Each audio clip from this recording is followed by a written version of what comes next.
واش عمرك تخيلتي باللي خريطة الشرق الأوسط كترسم بنفس الطريقة اللي كان كيرسم بها ليتل فينجر اللي هو اللورد بيليش المؤامرات ديالو في صراع العروش؟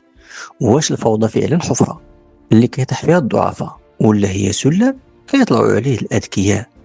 اليوم غادي نفككوا شفرة السياسة الدولية بمنطق القانون والواقع، ونشوفوا كيفاش اللورد بيليش عايش وسط منا ومتحكم في خيوط اللعبة. فاش كنسمعوا ليتل فينجر كيقول الفوضى هي سلم، راه ما كيهضرش غير على خيال سينمائي، وإنما كيهضر على عقيدة سياسية براغماتية بامتياز في العلاقات الدولية، وبالضبط في هذه الرقعة الجغرافية اللي كنسميوها الشرق الأوسط. الفراغ القانوني والسياسي اللي كتخلفوا الحروب والنزاعات ماشي كيكون ديما صدفة. كاين اللي كيشوف هاد الصراعات حفرة اللي كتدمر الشعوب، ولكن كاين قوى إقليمية ودولية كتشوف فيها سلم ذهبي باش أنها تعاود ترتب موازين القوى وتفرض سيادة جديدة.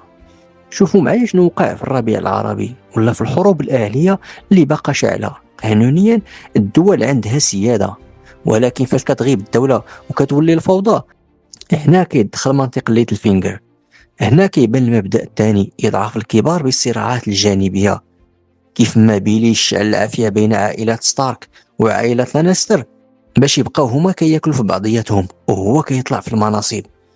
كنشوفوا اليوم حروب الوكالة، دول كبرى ما كتواجهش بعضياتها نيشان، ولكن كيتواجهوا فوق أراضي أخرى بحال سوريا اليمن ولا ليبيا، والنتيجة استنزاف الخصوم عسكريا واقتصاديا بلا ما الطرف المحرك يخسر ولو جندي واحد من عنده. وإلا سولتوني على السلاح الحقيقي في هذا الزمان غادي نقول لكم هي المعلومة. بيليش كان كيقول بلي المعرفة هي القوة، واليوم الحرب ما بقاتش غير الدبابة، بل ولات حرب سيبرانية وتسريبات استخباراتية مدروسة. السيطرة على السردية أو القصة اللي كيتيقوها الناس وفتح الخصوم في لحظة قانونية وسياسية حرجة هي الأدوات العصرية اللي كتزعزع استقرار الأنظمة وكتمهد للطريق لبيليشيات بزاف جديدة أنها تحكم العالم. ولكن واش هاد الناس عندهم صحاب؟ القاعدة في العلاقات الدولية واضحة، ما كاينش عدو دائم وما كاينش صديق دائم، كاين فقط مصالح دائمة. بحال لورد بيليش مثلا اللي كان كيتحالف مع لانيستر اليوم ويغدر بهم غدا. كنشوفوا في منطقتنا تحولات دراماتيكية، الدول كانت كتهدد بعضياتها بالزوال لسنوات وفجأة كنلقاوهم دايرين اتفاقيات أمنية ولا اقتصادية براغماتية. هذه ماشي تحالفات ديال الحب أو المبادئ، هذه التحالفات ديال البقاء في وسط عاصفة اللي ما بغاتش أنها تكالما. في القانون الإداري والدولي السيادة هي أغلى